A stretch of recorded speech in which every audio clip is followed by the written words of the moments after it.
Olá pessoal, vamos aqui para a nossa próxima aula do curso de Python e nessa aula a gente vai falar um pouco sobre o loop for. Então só relembrando, né, na aula passada a gente falou sobre o loop while, então aqui a gente vai dar seguimento a essa matéria de loops, né, e vamos falar sobre o loop for. Então, para que é utilizado esse loop? Né? Esse loop ele é utilizado para a gente percorrer itens de qualquer sequência. Então, funciona em string, funciona em listas, funciona em tuplas. Né? E só relembrando, né, como a gente viu nas aulas anteriores, a string é uma lista. Né? Então, se funciona em lista, funciona em string. Então, é isso. Vamos lá. Vamos começar aqui definindo uma lista, né? Então eu chamei aqui essa lista de lista 1. Essa lista 1 ela vai ter esses números daqui. Então vai ser 10, 15, 20, 25 e 30. A gente usa o for da seguinte forma. Né? Então a gente vai colocar aqui for, aqui, e em lista 1, que é essa lista que a gente definiu em cima, dois pontos, faz a indentação, né? Que ele já vai automático quando você dá o enter. Print i. Então vamos ver o que está acontecendo aqui, né? Então quando a gente dá o Shift Enter, ele printa isso daqui. A gente nota que o que esse comando fez foi printar cada elemento dessa lista. Então pegou o 10, printou o 10, o 15, o 20, 25 e 30. Então vamos entender isso daqui. Esse i que aparece aqui, então para i em lista, é basicamente para o elemento i na lista 1, printa esse elemento.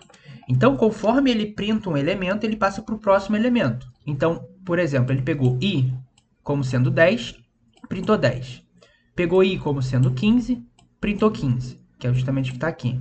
E assim sucessivamente. Então, essa variável que a gente coloca aqui, ela pode ter qualquer nome, né? E ela representa o elemento da lista, né? Que no caso aqui a gente está trabalhando com essa lista. Então, ele vai pegando percorrendo todos esses elementos da lista e printando, né, esse código daqui. Note que, quando a gente termina de fazer esse loop e coloca ele para printar o i, né, porque quando a gente sai aqui da indentação, ele só executa esse código aqui de baixo se sai dessa indentação, né, saiu do loop for. Depois que ele sai, então vamos colocar para printar esse i. Né? A gente percebe que o valor de i que está printado é 30, que é justamente o último. Né? Então, essa variável i ficou atrelada ao último valor que ele pegou dessa lista. Então, tem que tomar cuidado com isso, né? Porque depois se for trabalhar com uma variável também chamada de i, para você não acabar se enrolando, né? Com isso daqui.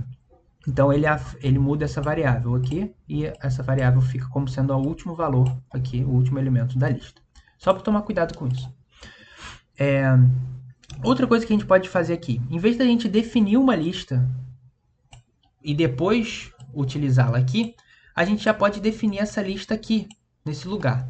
Como que a gente faz isso? A gente faz isso utilizando o comando range. Então, esse comando range, ele vai criar uma lista, no caso aqui, essa lista, que vai de 10 até 35 com passo 5.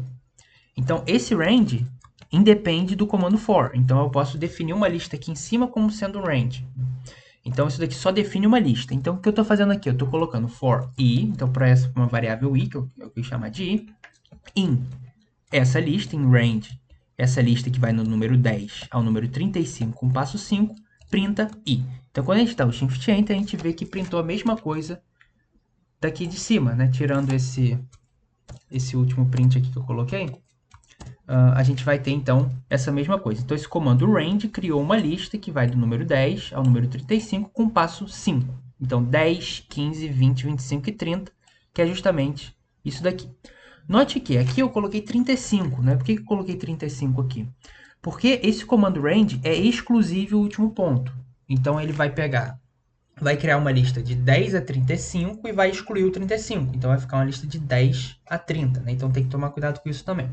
Esse range é exclusivo o último ponto. Outra coisa que a gente pode fazer é utilizar uma lista com strings, né? Então, eu criei uma lista aqui, coloquei os nomes, né? Então, uma lista com uma string José, Jéssica e Joana, e fiz esse mesmo comando aqui, né? Então, for i em lista underline nome, que é essa variável que eu criei ali em cima, essa lista, print i. Então, quando a gente dá o Shift Enter, ele vai printar, então, essas strings.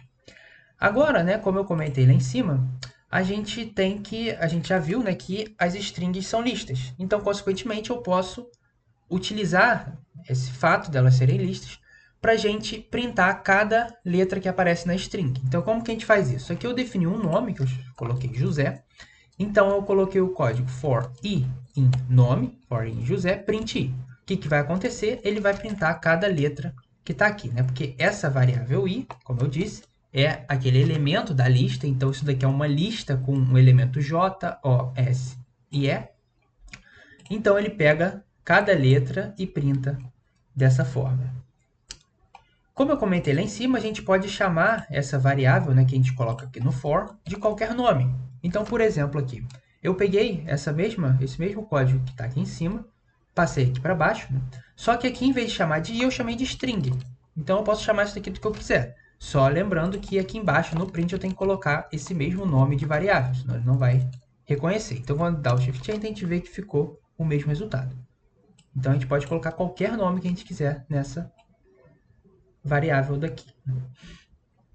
A gente pode trabalhar também com listas de tuplas, né? Então, por exemplo, aqui, eu defini uma lista de tuplas, lista underline tuplas, como sendo uma lista formada de tuplas, com dois elementos. Então, a gente vai ter o elemento aqui A e B, lembrando que as tuplas a gente coloca parênteses, né?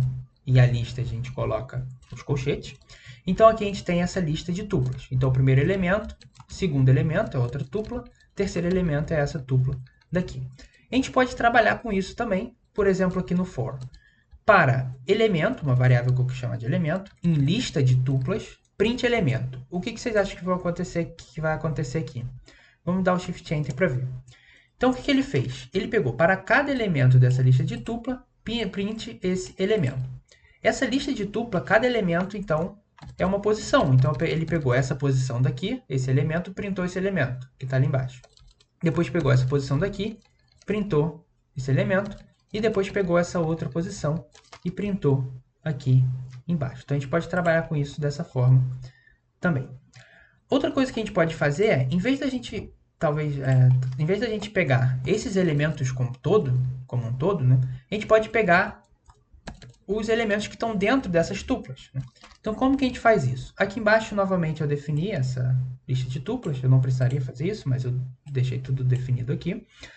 E a gente vai fazer, então, o seguinte comando. For, abre parênteses, elemento 1, vírgula, elemento 2 em lista de tuplas, print elemento 1 e elemento 2.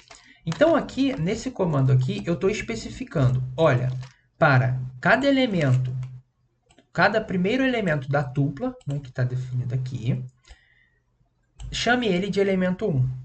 E para cada segundo elemento da tupla, chame ele de elemento 2. Ou seja, por exemplo, pega esse A, chama de elemento 1, pega esse B e chama de elemento 2. E printa elemento 1 e elemento 2. Quando a gente dá o Shift Enter, a gente vê que ele vai printar, então, as nossas strings, né?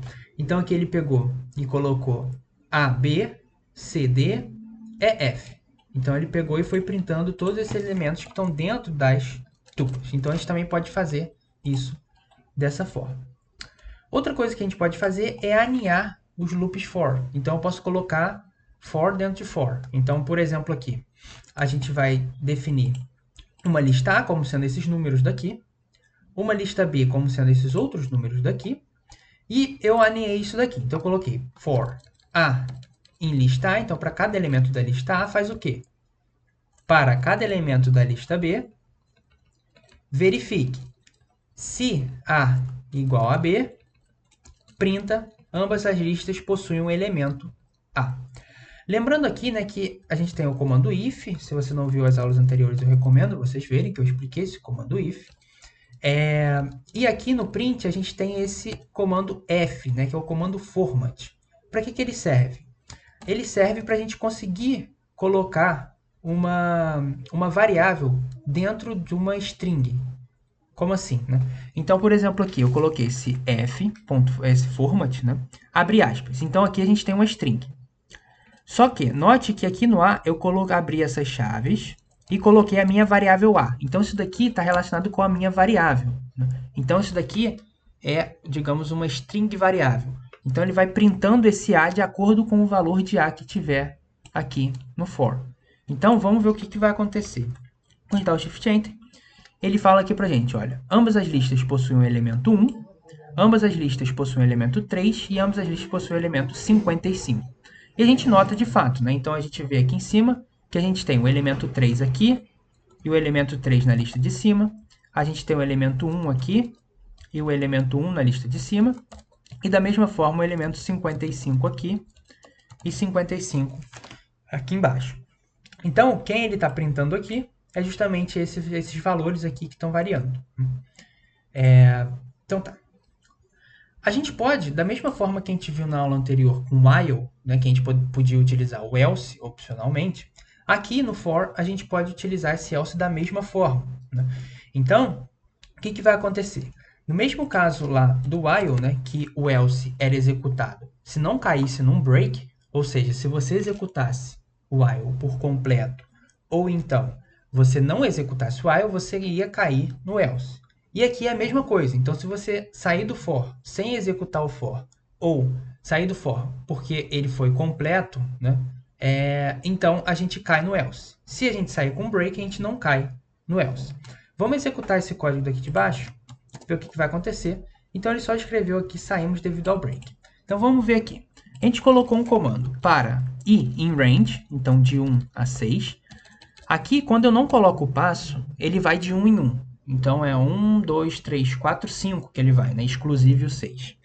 Coloquei ele para verificar. Se i for igual a 4, print, saímos devido ao break e dá o comando break. Se não, print, não encontramos break, né?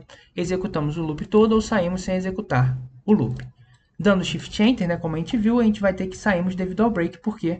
Porque quando i for igual a 4, ele vai varrer isso daqui, né? É uma lista de 1 a 5, então quando chegar no 4, ele vai sair devido ao break e não executa o comando else. No entanto, por exemplo, aqui embaixo, né, se eu tiro esse break, né, então deixo só para ir em range de 1 a 6, print i, se não, print, não encontramos break, é a mesma coisa dali de cima, a gente dá o Shift Enter, que acontece é isso daqui. Então, ele não encontrou um break, então ele executa esse else. Então, o que eu tinha que apresentar era isso, e agora eu vou deixar alguns exercícios aqui para vocês. Então, o que a gente tem?